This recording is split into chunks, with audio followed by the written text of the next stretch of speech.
What's going on there, YouTube, and welcome back to another comic book video. Okay, guys, so we are basically going to continue our coverage over the Reign of X era of X-Men comics, where we actually do pick up with Hellions number 9, 10, and 11. Now, let me tell you right now, this is an amazing story. Like, oh my God, Wells does an amazing job with this storyline. And the reason why, because we are basically focusing on two characters, Arcade and Mastermind. Now, let me tell you, those are two characters I have seen a lot of times in Marvel Comics.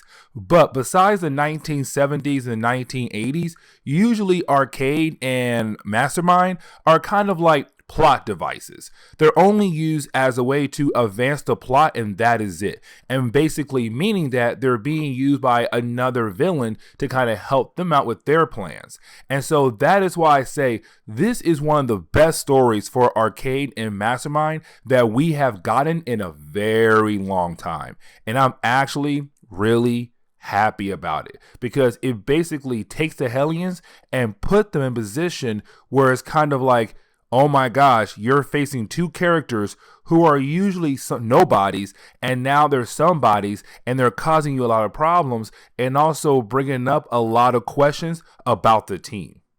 And the reason why I said that, because when we actually do jump over to Hellions number 9, we actually do pick up with Mastermind and also Mr. Sinister. Now, this is actually very important. And the reason why, because when it comes to Mr. Sinister and also Mastermind, they have been characters in X-Men comics for a very long time, except Mastermind is a character where most fans may have forgotten who he is or possibly do not know who he is, because till this day, his biggest fame was the Dark Phoenix saga that took place back in the 1970s. Now, when it comes to Mastermind, Mastermind is a character who basically has the power to play with your minds. Yes, he is a psychic, but what he does is that he makes you taste, feel, hear, see, and smell things that he wants you to feel, hear, taste, smell, whatever, to play with your mind. Because his goal is to play with your mind as a way to kind of make you fall in line with him. It's a way for him to kind of control you in a way. And so that's how important Mastermind is, because that's what he did to Jean Grey in the Dark Phoenix saga. He played with her mind to make her fall in love with him. And so right now we're seeing Mastermind and Mr. Sinister having a meeting. Now, this meeting is apparently about a deal they had between one another. And that makes sense, because when it comes to Mr. Sinister, usually he is somebody who is always trying to make a deal with somebody else. Now, with that being said, Mastermind apparently needed time to kind of think over their deal, because whatever Mr. Sinister had offered, it was something huge. Now, while Mr. Sinister is drinking his coffee or tea, that is the moment he realized that he has been poisoned. And so with them being poisoned, he does begin to pass out. And this tells us that right now, Mastermind is coming after the Hellions. Now, speaking of the Hellions, we actually pick up with Orphan Maker and the Nanny. Now, this is something you have to remember, because in our last Hellion video, right now, the Hellions went on a mission as a way to kind of get a containment suit to help bring back Orphan Maker. And what I mean is that back in X of Swords, a huge crossover event that we had covered, basically you had 3 characters die on the Hellions team. Or really, a lot of them died, but 3 characters died on Arakko when Arakko was in the other dimension. Because remember, when it came to X of Swords, the X-Men discovered that if you die in other worlds, when the Five tries to bring you back to life, you come back corrupted. But when you died on Arakko, when Arakko was in the other dimension, you come back more aggressive and you come back stronger than you were originally. And so 3 characters died on Arakko in the other dimension: the Nanny, Orphan Maker, and Wild Child. Now, Wild Child and the Nanny were already brought back to life. Orphan Maker could not be brought back to life just yet. And the reason why, because his powers. Now, we have no idea what's going on with his powers, because that's the thing that no one has basically ever discussed when it comes to his powers. All we know is that he needs a containment suit as a way to help him control his powers, because if he doesn't, it could technically be the end of the earth if his powers go crazy. And so with that, he has to wear a containment suit. And that's why they were not able to bring him back to life just yet, because they still needed time to basically make him a suit. Now, they did find a suit and they did give it to him. And so now Orphan Maker is back. But because Orphan Maker died on Araka while being in the other dimension, he comes back more aggressive and stronger. And of course, he's aggressive to the nanny, who he looks to as a mother. But of course, he's aggressive and she does not like that. So she leaves him locked up until he's able to actually calm down. Now, that is the moment where you actually do have Wells show us, really remind us that basically the Hellions are a team full of crazy people, which of course we already knew that because we have been covering the Hellions for a while. But on top of that, the Hellions do have a lot of different problems to go through. Like, for example, they don't really trust one another. You do have some team members trust one other character on the team, but that's really it. It's not like the X-Men or Fantastic Four or the Avengers where they all do trust one another. When it comes to the Hellions, they do not trust each other at all. Now, on top of that, you also have the team right now beginning to realize that something is going on with Mr. Sinister, their team lead, because they know he's hiding something and that basically he is using them. On top of that as well, you have to remember some of their characters did die. They did come back to life, but they came back to life aggressive and stronger, like Wild Child. Wild Child was already a wild card, no pun intended, but he was a wild card because his mind is basically the mind of an animal. Yes, he does still have a mind of a human, but his thought process is an animal thought process. And so usually he goes crazy. And so with them coming back to life, being more aggressive and stronger, and of course now he wants a female counterpart, he's basically on a whole nother level. It's that mind of his becoming more animal-like. Now, that is the moment where we actually do pick up with Sage and also Psylocke calling a meeting. Now, the reason why they're calling this meeting is to inform the Hellions that one of their own has gone missing. And of course, the one that has gone missing is Mr. Sinister. Now, usually on a team, you have characters actually care when one of their own has gone missing. Like, oh my God, Susan Storm has gone missing. Fantastic Four, let's go and find her. Like, usually you have those kind of moments. But when it comes to the Hellions, they don't care about Mr. Sinister at all. When Sage tells them, hey, listen, your boss is gone missing, they're all like, oh my God, that's great. It's hilarious. They're all laughing about it. But of course, you have Sage remind them that he is their boss. On top of that, with him being part of the Quiet Council, he's a high priority, meaning that if something happens to him, they have to go find him or figure out what had happened to him.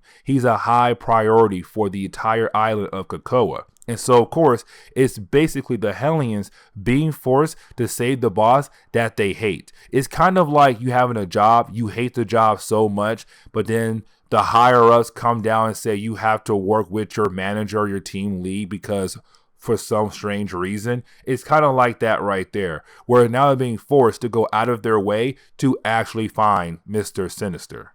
Now, when the Hellions actually do arrive into New York, they do meet up with their point of contact, and their point of contact is no other than Mastermind, because Sage was able to figure out that basically Mastermind was the last person to actually talk to Mr. Sinister. And so, of course, it is the Hellions going to him to hopefully figure out what happened to Mr. Sinister. Now, of course, Mastermind is not working alone because I already told you guys this storyline is about him and also about Arcade as well. But either way, though, this is Mastermind pretending like he has no idea what in the world is going on. It's him pretending like basically he's actually here to help out the Hellions because he's actually concerned for Mr. Sinister, even though we know that technically He is not. But either way, that's how he's playing right now. But of course, as you have the Hellions inside his limo and they're going to a certain location, that is the moment everything begins to change.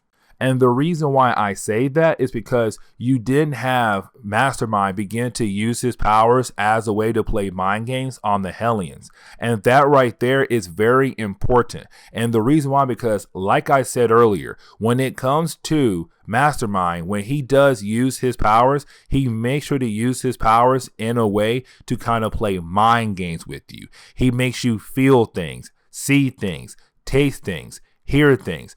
He plays with your senses, and that right there is very important. And the reason why, because you're basically watching him right now just playing mind games with the Hellions as a way to mess them up. Now, like I said earlier, though, we know that this storyline is all about two characters, Mastermind and Arcade. And the reason why I'm reminding you about Arcade is because once you have Mastermind being able to play with the minds of the Hellions long enough to basically cause them to be knocked out, that is the moment you have Arcade walk into the room, which technically tells us that Mastermind is actually working for Arcade.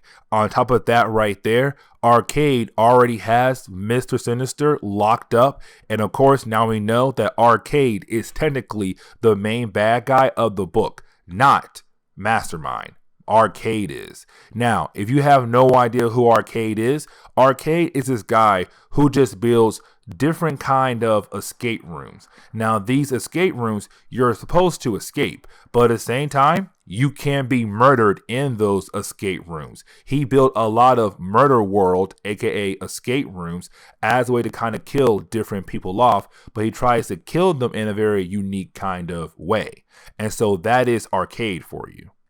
Now, when we actually get into Hellions number 10, we actually do pick up with Arcade talking to Mr. Sinister. Now, their conversation is very interesting because basically every single time you have Arcade say something, he has to have it confirmed by someone else. And so while Arcade is basically having this conversation with Mr. Sinister, you have Arcade asking someone else to confirm every single thing that Arcade is basically doing, already has done in the past. It's kind of like Arcade double checking himself to make sure his plan is going as he wants it to go. Now, of course, for Mr. Sinister, he's wondering what in the world is going on right now, and why in the world does Arcade want him, and why in the world Arcade basically has Mastermind working for him. Like, basically the question is right now, what in the world is going on? And of course, we kind of figure out a few things on why Arcade is doing all of this for. Because you have Arcade tell us that Mastermind is not like Arcade's partner. Mastermind is being forced to work for Arcade. And the reason why? Because right now, Arcade is holding on to the daughter of Mastermind. And of course, that is Lady Mastermind. Now, Lady Mastermind is kind of like her father, just right there. We actually saw her in Giant Size X-Men Nightcrawler. And of course, that story right there was honestly a tad bit strange because to this day, I feel like it did nothing for the overall plot line of Jonathan Hickman's X-Men run. But either way, though, we actually do pick up with Arcade telling us that he has Mastermind's daughter, Lady Mastermind. And right now, he's forcing him to basically use his powers as a way to help Arcade get what Arcade wants from Mr. Sinister, which is that Arcade wants Mr. Sinister to make a bunch of clones for himself. Like, Arcade wants clones of himself so that the entire world can have multiple murder worlds across the planet. And of course, for Arcade, this makes sense because Arcade loves his murder worlds that he has built. So why not have clones of yourself to help build more murder worlds across the world to cause pain or deaths to other people across the world? And of course, Mr. Sinister is known as somebody who has the capability to basically make clones. And so right now, It's Arcade saying, if you want to leave, you have to take my deal. Now, that is the moment we do come to find out what happened to the rest of the Hellions after being knocked out by Arcade and Mastermind. And basically what Mastermind Arcade did was they put each character of the Hellions inside a room. And of course, inside that room, they're going through a constant process of a fake world made in their mind thanks to Mastermind, because this is Mastermind keeping them busy long enough so that Arcade will be able to actually get what he wants, which is clones of himself. And so like right now you have Psylocke just kind of believing that she's on an island living a peaceful life with her daughter. And you have to remember, her daughter is not around. Her daughter is quote unquote dead. But either way, for her, she believes this is real, that she is actually spending time with her daughter. Now, with Grey Crow, that is the moment we actually learn that each room was made differently for each different character. And I don't mean like the memory they're going through, but what they're actually feeling like or what they want to actually feel. And what I mean is that Mastermind was able to determine that Psylocke wants compassion, which of course, spending time with her daughter. But when it comes to John Grey Crow, of course, his room is all about absolution. And of course, it's a memory where, of course, he was in the military still and he had just killed a bunch of people who were apparently attempting to kill him and his crew in the middle of this war zone. Now, we're left to believe that actually Grey Crow did kill a bunch of people who could have possibly be innocent people who had died. And so in this room he's in, absolution, he believes that he had actually did the right thing. Now, Empath is also kind of like John Grey Crow and also Psylocke, where his room was made specifically for a different reason. And for Empath, it was to be satisfied. Now, you would think that would mean like, oh, he wants to be loved, he wants to be cared for, and all that stuff. No, for Empath, who has the ability to make other people feel different things, his room is made to basically make him feel satisfied, but in the way of knowing how much he hurt every single person he had used his powers on. And so if he had used his powers on you, he wants to know how bad it felt for you when he used his powers on you. Did you hate him? Did he hurt you? Like, he wants to know that, because that makes him satisfied knowing how much pain he actually had caused you. And that's how messed up Empath actually is. Now, when it comes to Wild Child, like I already said earlier, Wild Child's thought process, his mind process, is basically him like an animal. And the reason why I'm pointing that out, because in his room is all about aggression. He's aggressive right now. He's on a rampage. He wants to do different things left and right to basically be aggressive. And so his room is showing how aggressive he has become. Now, before he had died on Araco, he was already the wild card. And I mean legitly a wild card. The X-Men and other teams had to be careful around him because of how aggressive he was. And so to see him in his room right now being more aggressive, it actually makes perfect sense. Now, we actually do pick up with Orphan Makers in the nanny's room. And of course, their room is all about protection, which of course does make sense. And the reason why, because when it comes to the nanny, she's basically been a character who always wants to protect children who are orphaned, no matter what their race is, meaning that they could be from Earth or possibly an alien. Either way, she'll take care of them because they are an orphan. And that's been her whole ordeal. Had a hard time saying that. Her whole ordeal ever since she first appeared back in the 1980s alongside with Orphan Maker. Now, here's the thing though. Orphan Maker and the Nanny are both weird characters. They've been weird since 1980s and they're still weird now. Now, when it comes to Orphan Maker though, he's basically a character who looks at the Nanny as a mother, but also he feels like he has to help her no matter what. And so if she's trying to basically get a child who has become an orphan, Orphan Maker will help her get that child. He's always down to help the nanny out. But then last but not least, Havoc. Now, Havoc is passion, not compassion, passion. Now, when it comes to Havoc, This is kind of reminding us about what happened in the first story arc of the Hellions, which was basically Madeline Pryor had returned and she tried to get revenge against the X-Men by going after Mr. Sinister first in the Hellions. Now, remember, Madeline Pryor is basically the clone of Jean Grey. And back in the 1980s, when Jean Grey was dead, Cyclops actually dated and married Madeline Pryor, not knowing that she was a clone made by Mr. Sinister. Now, with that being said, though, when he did find out, it was kind of like, well, I already have a child with her, but at this point, I already moved on and began dating, of course, Jean Grey again when she came back to life. And so Madeline Pryor went crazy when Cyclops left her and then turned into the Demon Queen. Now, of course, when she did become the Demon Queen, throughout the whole process, she was also falling in love with Havoc, and Havoc was falling in love with her. And so even though Madeline Pryor is technically his brother's ex-wife, Havoc still loves and cares for her. Now, the reason why we're seeing her again right now, because in that first story arc of Hellions, it was left to believe that she could possibly come back to life. Or sorry, she was already brought back to life, but she was upset that basically she was not invited to the island of COPPA because she is a clone of Jean Grey, which of course makes her a mutant in her own way.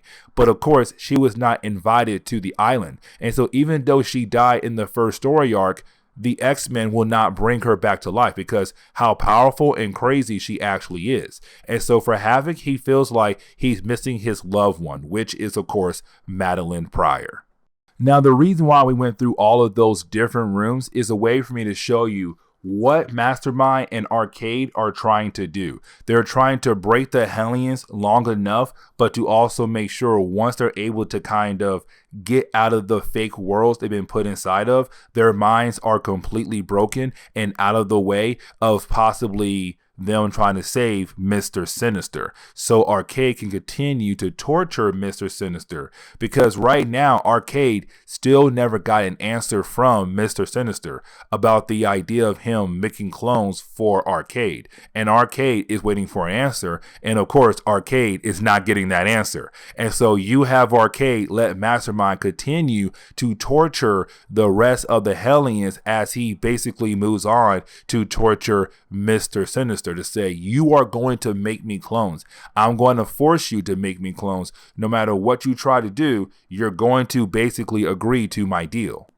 Now, we actually do pick up with Psylocke once again, and there is a good reason why. And that reason why, because we actually dive into the mind of Psylocke. And what I mean is that while Psylocke is still living in this fake world in her mind where she's able to spend time with her daughter, you then have Psylocke kind of realize that something is up with this world, with this moment. And so what she does is that basically she asks her daughter a question. She asked her daughter in this fake world, what's your name? And because Mastermind does not actually know the name of Psylocke's daughter in this fake world, the daughter going to say, I don't know. And that right there tells Psylocke that she knows something is up, that she knows that right now she's in a fake world. This world she's in right now is not real. And that's just enough for her to realize that she needs to basically break free. And so she basically tries to call out to Greycrow, but right when she tries to do that, she is attacked by a darker version of herself. Now, the reason why she's being attacked by a darker version of herself is kind of like a backup plan that Mastermind had put inside her mind, because Psylocke is a powerful psychic, but she's not as powerful as like Jean Grey, Charles Xavier, or Emma Frost, but she's still a powerful psychic, kind of on the same level as Bessie Braddock. But with that being said, though, this is Psylocke trying to break out of Mastermind's control because she realized that he's controlling her mind. And so right now she's fighting against a darker version of herself because it was a backup plan made by Mastermind. Now, of course, when she was attacked by her darker version of herself, she was still able to actually call out to Greycrow to warn him like, hey, listen, something is going on basically we could be under attack by Mastermind. And that's huge because in his world, in his absolution world that was made by Mastermind, he's right now reliving a moment where he's in the military and he had just saved his fellow troops, but to only then see the death of a lot of friends he made over the years being on the Marauders. And so right now it's Grey Crow wondering what in the world is going on with his mind, what's happening. And thanks to Psylocke, of course, it gave him that push to realize something is actually up. And matter of fact, that's the perfect time for Arcade, because what you have Arcade do next is actually tell Mastermind to go ahead and kill off the Hellions, because what Mastermind was doing was basically giving each member of the Hellions a dream world to live in, a dream world they wanted to have, but then turn that dream world into a nightmare as a way to basically break the Hellions, to kill the Hellions. And so it's Arcade saying, listen, Mr. Sinister, I'm going to continue to torture you, even though you basically already agreed to actually help me out with my clones of myself plan. I'm still going to torture you, but I'm going to kill off your entire team. And so right now you have the team suffering from nightmares that basically Mastermind has created. And this is why I say I love this story, because it's Arcade and Mastermind, two characters who honestly I have seen a few times work together, but right now they're working great together for this storyline. It's really good. Now, when we actually get into Hellions number 11, we actually do pick up with Psylocke, except Psylocke is old. Now, the reason why she's old is for a very good reason. And the reason why, because Mastermind is still playing with her mind. And so in her mind right now, it has been decades. It has been years in this world that she's been living in. And of course, she was able to get rid of her past self, or that dark self we saw earlier.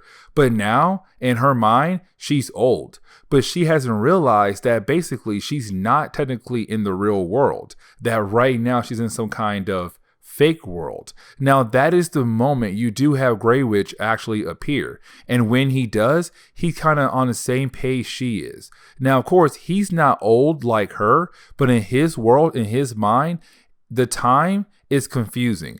And sometimes it has been days for him. Other times it has been months. And again, other times it has been years, but he has not grown old, which of course tells us that both characters are realizing that right now they're not in the real world. Now, in the real world, we actually do see Mastermind actually having a hard time giving everyone nightmares when it comes to the Hellions, because he has been using his powers nonstop. And so, of course, it's actually draining him. It's making him very tired. He's getting exhausted. But of course, you have Arcade continuing to push Mastermind, because if Mastermind stops, that means the death of his daughter. Now, you would possibly think that with Mastermind and his daughter both being mutants, of course, they could possibly be brought back to life by COPPA. But the thing is, we have no idea if Mastermind had actually joined COPPA. Now, we do know Lady Mastermind did join, thanks to giant-sized Nightcrawler, but we have no idea if Mastermind, the father, had actually joined. Now, by this point, you actually do have Sinister continuing to work on Arcade's request, which of course is having clones of Arcade made to help Arcade build clones to actually help build Arcade murder worlds around the world. And so right now, Arcade is getting everything he wants because Arcade is in control. Now, you do have Mastermind actually try to control the mind of Miss Locke. And Miss Locke is kind of like Arcade's assistant. She's always around if Arcade is around in the book. But right now, Miss Locke is being mind controlled by Mastermind. Now, you do have Arcade being able to actually stop Miss Locke from being controlled by reminding Mastermind that if he tries to use Miss Locke, Arcade will go ahead and kill off his daughter, Lady Mastermind.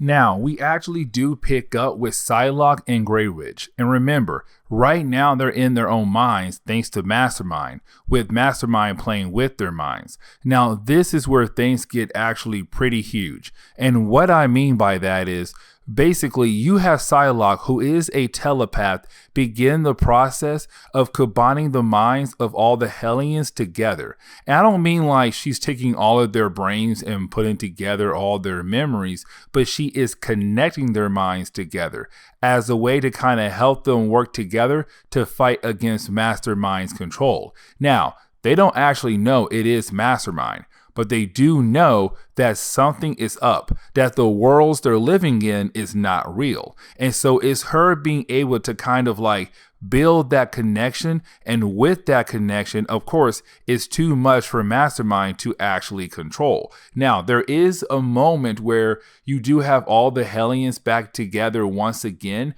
but then Psylocke is taken over by her darker self. Now, of course, you would think, oh my God, Mastermind was able to actually win against Psylocke, but that is actually not the case at all. And what actually happened was you had Mastermind actually lose control with Psylocke's mind, meaning that Psylocke was actually able to break free. And so, of course, Psylocke is right now back in the real world attacking against Mastermind. Now, you do have Mastermind being able to stop Psylocke, but not by using his powers, but telling her, hey, listen, I was actually forced to do this. And you didn't have Mastermind basically use his powers on Arcade to control Arcade's mind, because this is Mastermind realizing if Psylocke is back in the real world, then Psylocke could basically help him free his daughter. And so you have Mastermind actually tell Psylocke, I didn't want to do this to you at all. I did not have any plans to come after you. I was basically forced by Arcade to come after you because he had my daughter. So please believe me, I was not trying to kill you guys or harm you guys. I was forced to do this because basically Arcade had my daughter as a hostage. Now, this is the moment where we basically find out that Mr. Sinister knew all about this. Like, he knew that Arcade would basically come to him and try to offer him a deal where Mr. Sinister would make a bunch of clones for Arcade. But he also knew that Arcade could possibly try to force Sinister as a way to make the clones for Arcade. And so Sinister and Mastermind were this whole time working together, and you have Sinister actually tell Psylocke this. Now, this is actually huge, and the reason why, because Psylocke is getting tired for actually working for Mr. Sinister. Remember, she's technically on the Hellions team only because Sinister has something on her. And what I mean is that right now, he's basically holding the idea of her daughter coming back to life. And so with the idea of her daughter coming back to life, thanks to the work of Sinister, she's doing anything she can for Sinister. And of course, that's her doing almost anything he wants her to do, which could be a lot of bad things like this right here. Because it was just Sinister as a way using the Hellions to kind of get rid of Arcade, but to also build another cloning facility for Sinister to use, but to also keep quiet from the Quiet Council. Remember, the Quiet Council is basically the government system that belongs to COPPA. But either way, he did all of this to just get another cloning facility.